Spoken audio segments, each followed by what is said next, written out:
darling.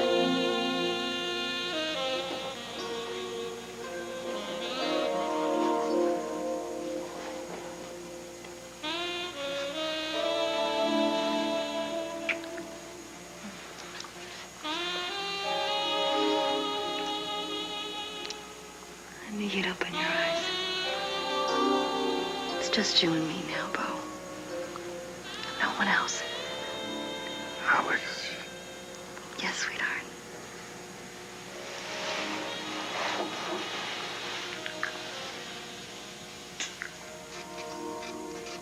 Alex? Alex, can you hear me?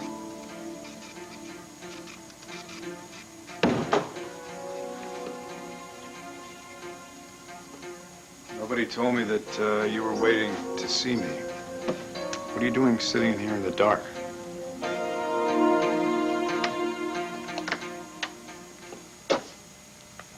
Come on in, honey. Don't be shy. I wasn't quite sure I'd gotten the message right. I thought maybe it was Renee who wanted to see me. No, it was my message. I appreciate you leaving work and dropping by. Excuse me. Well, as a matter of fact, you know, I got to get back here as soon as possible. After all, it's my first day at the new job. I admire your dedication. You do? Yeah. Have you had lunch? My chef whipped up an excellent chicken salad. And if I remember, you fancy a nice cold iced tea. Oh, it's very sweet of you, but as I said, I got to get back. Right. We're both busy. We have big responsibilities, so I'll get right to the point. I have to talk to you, Leanne. From my heart. No more secrets. Tina, why are you being so coy? You're going to tell it on the book anyway. I know, but when I tell it in the book, I'll be able to say it the way I want to say it, when I want to say it. With your help, of course. Right, but look, no matter how good the book is, you've still got to sell it. But that is the publisher's job. Tina, welcome to the real world. Even in publishing, like any other business, it's the squeaky wheel that gets the oil. But what if I don't feel like squeaking? Darling, look, you've got a great story, but it's not going to do any good if no one reads it. That's why we got to keep this project to the front burner. No matter who gets burnt? What? Now, I've kept my end of the bargain. Your husband and your family do not know about writing this book, right? No, not yet. All right, darling, then just trust me, all right? Look, all I need is a little something that has not been in the newspapers or on TV yet, you know? Nothing scandalous, a little tantalizing tidbit to keep the publisher interested until, you know, the book comes out. Well... You've got something. I knew it. Come on, tell me, Tina. It'll only help sell the book. And that'll only help your family in the long run, right? Well, all right. All right. It has to do with something that happened at the end of Renee's trial. All right, hold on. I'll make sure my recorder's on. Okay. Now, from the top, who's the principal character in this one? Well, who is the mightiest Buchanan of them all? Asa.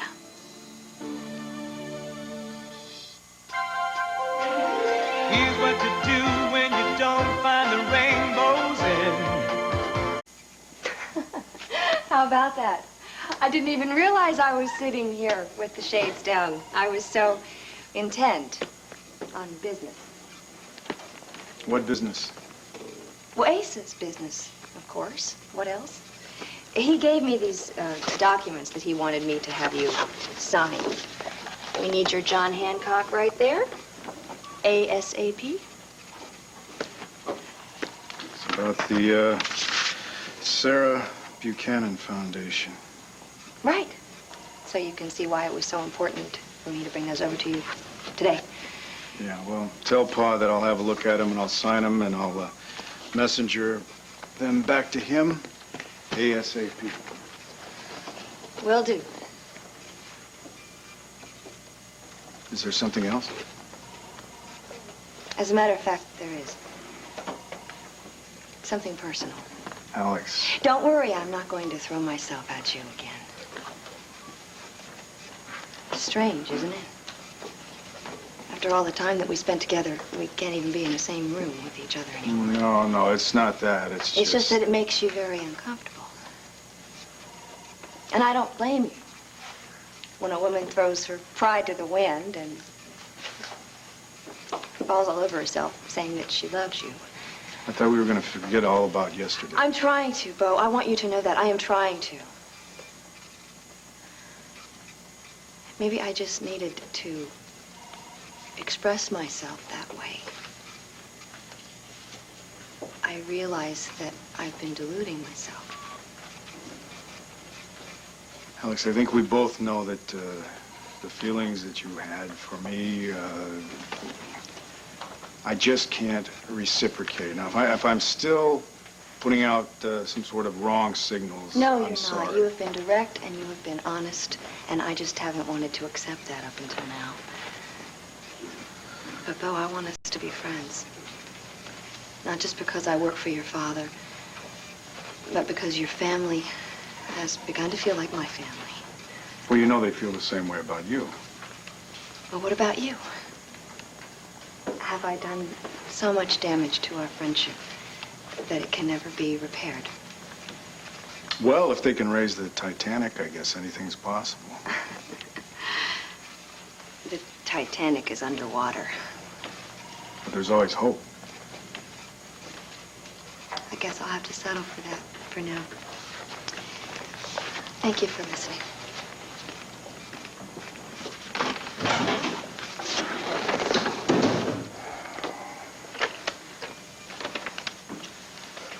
Yeah, Ellen, would you give me Cassie Callison, please? Well, then, would you try her at home? It is? Well, no, just keep trying, okay? This is really important. Thank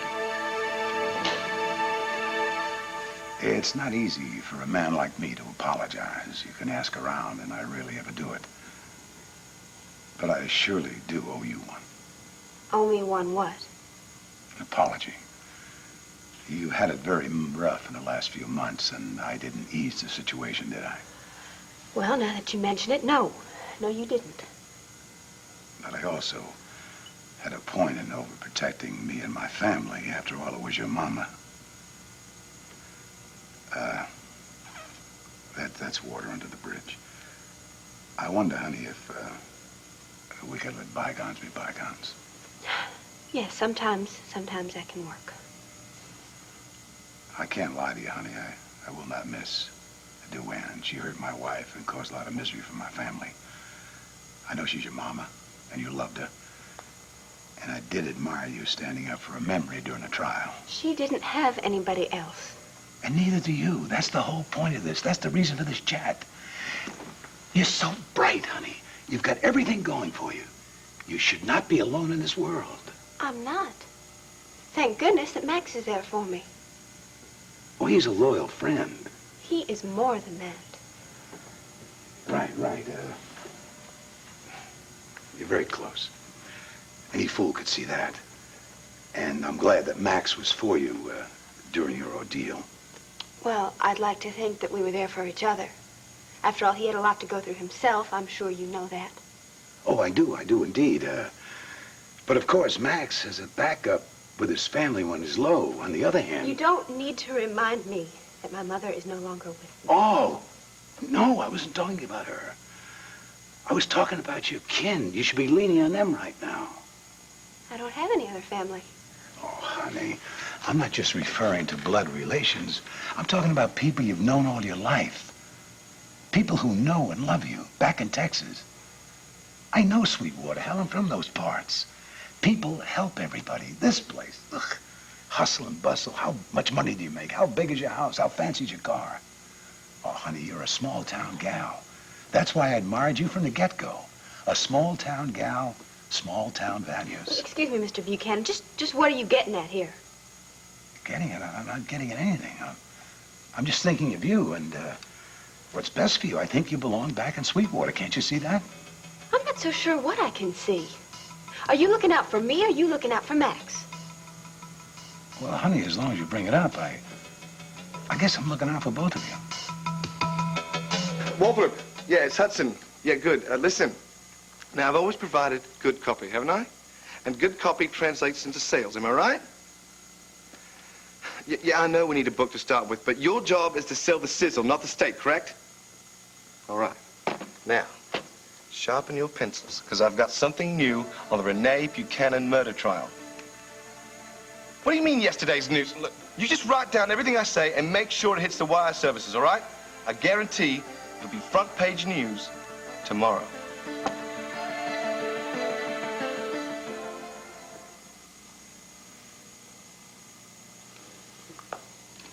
I should have called him.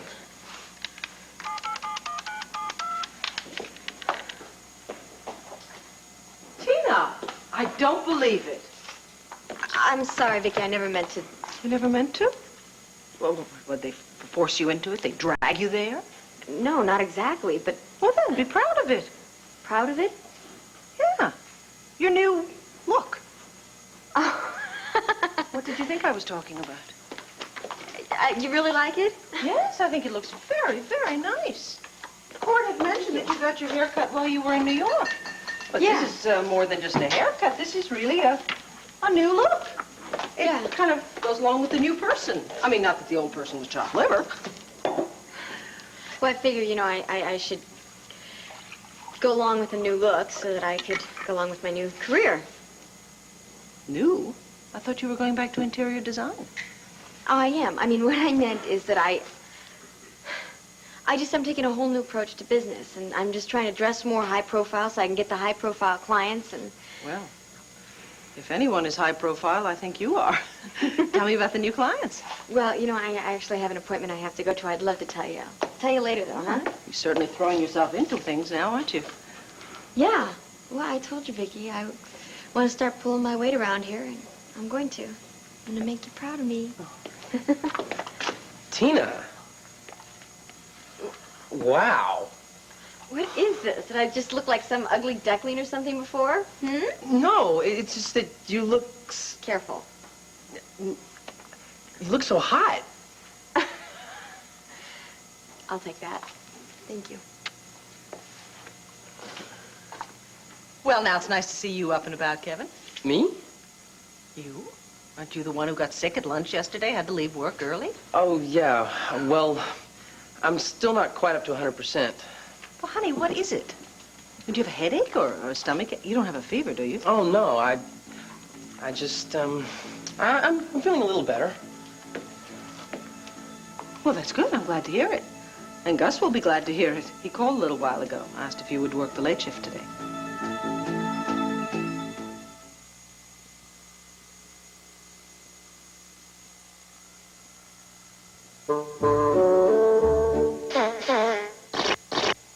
It used to be the same old song when it came to getting automatic dishwasher liquids out of the bottle.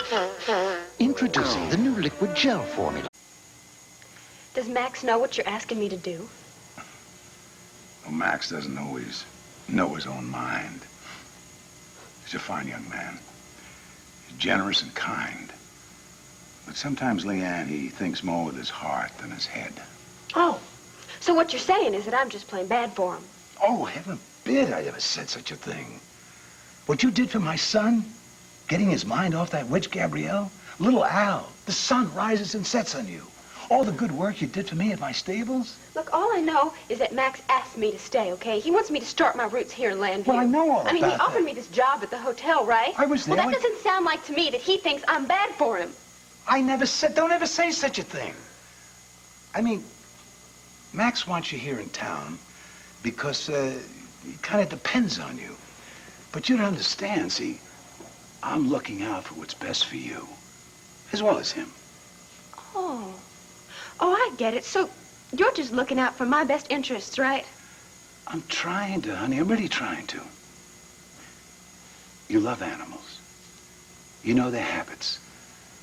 You know nesting patterns. Now, would a duck stay in Maine in the cold of winter? No.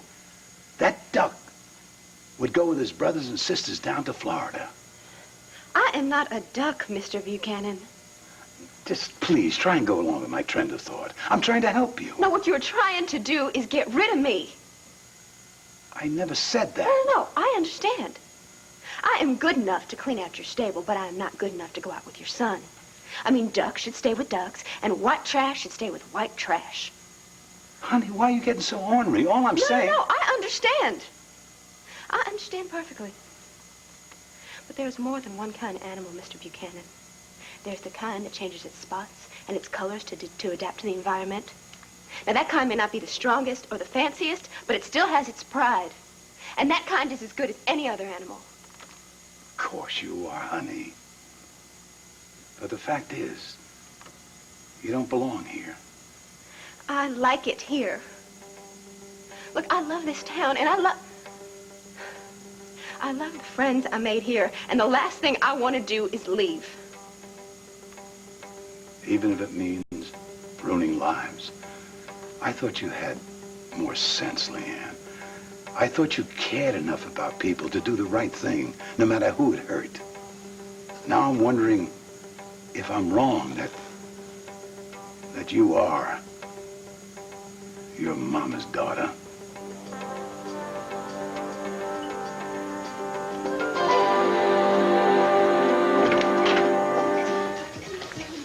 Must be a world's record. What are you doing? Well, yesterday I left you sitting like this. Same table. 24 hours later, I come back. You haven't budged.